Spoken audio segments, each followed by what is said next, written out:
Ever feel like you're just drowning in information when you're learning something new?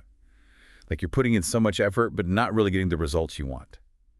Well, today, we're going to dive into a concept that might totally change how you approach learning. It's the 80-20 rule. You might know it as Pareto's principle. Yeah, it's a super interesting principle that basically says 80% of the effects come from just 20% of the causes. And we see this pattern everywhere, like in nature, in business, and of course what we're talking about today, learning. So instead of that old way of studying where you try to study everything equally, what if we could just focus on the 20% of study effort that gets us 80% of the results? Wouldn't that be amazing? Absolutely. Think about it. 20% of the core concepts in any subject, that might be the foundation for 80% of what you actually understand. So if you can figure out what those are and master them, then you're going to learn so much more efficiently. I love that. So it's about working smarter, not necessarily harder. And we've got some great insights from a former UBC student who actually used this rule, this 80-20 rule, to cut his study time in half. And his grades actually went up. Yeah, he was burning himself out. And at first, he was trying to study everything equally, which I think a lot of us can relate to, right?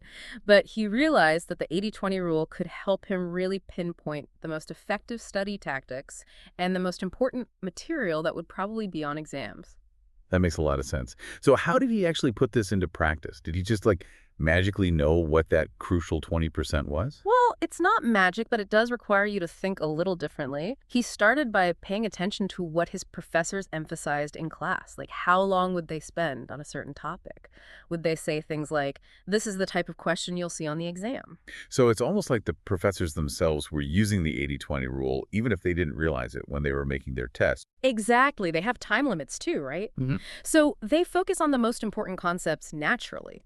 This means studying isn't about memorizing every single little detail. It's more about understanding what the professor thinks is really, really important. That's a really helpful way to look at it. Yeah. But I got to ask, isn't figuring out this critical 20% kind of subjective?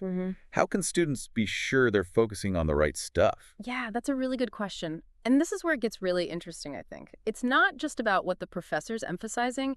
It's also about understanding how you learn best. And you know what your own weaknesses are when it comes to learning. Well, that's interesting. I hadn't thought about it like that. Can you give me an example? Sure. Let's say you're someone who has a hard time memorizing dates and names in history. You could try to focus on identifying like the big historical trends or the cause and effect relationships. Those could be your critical 20%. And then you can spend your time really understanding those bigger ideas, even if you don't memorize every single detail. So it's about recognizing what's most important for you to understand. Yeah, That makes sense. exactly. And here's another thing you can try. Analyze past exams. Look for recurring themes and questions that come up often. A lot of times you'll find that there are just a few core concepts. And those core concepts make up a big chunk of the exam questions. That's a good tip. It's like being a detective trying to find out what the professor thinks is the most important. Our UBC student, the one we were talking about, he mentioned that he used concept maps to visualize the important relationships. Do you think that's a good idea? Yeah, concept maps are great for helping you figure out what the core concepts are and how they're connected to each other. They help you see the big picture so you can prioritize your studying. And you know what else? He had this aha moment when he realized that he could actually stop doing some study habits that weren't really helping. Like spending hours rereading the textbook. Or making tons of flashcards for every single detail. I bet it's hard to stop doing those things, though. It can be. Especially because we're taught that if we work harder, we'll get better results. But remember, this is about working smarter, not just harder. You're right. It's about using your energy in the best way possible. Hmm. I really liked his biology example. He said that in a course like Biology 112, if you really understand the basic mechanisms, you can usually figure out the steps of a process without having to memorize every single one. Yeah, that's a perfect example of how focusing on the critical 20% can help you. In this case, the core biological mechanisms.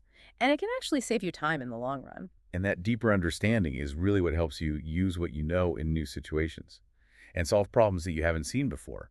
We've been talking about academics, but this could apply to so many parts of life. It really is.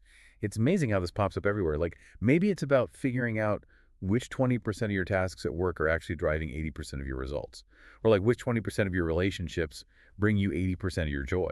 Exactly. It's such a cool idea because you can use it in so many ways. It can help us decide what to focus on and make things better in all parts of life. I love that.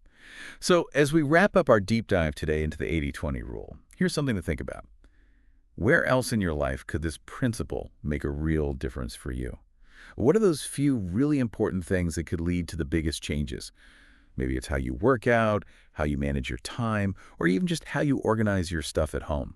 It's all about taking a step back, Yeah, looking at how you're using your energy, and then choosing to really focus on the things that truly matter. that's a great takeaway.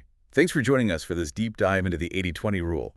We hope you learned some new things that'll help you with your learning and in other areas of your life, too. We'll see you next time. Keep exploring and keep learning.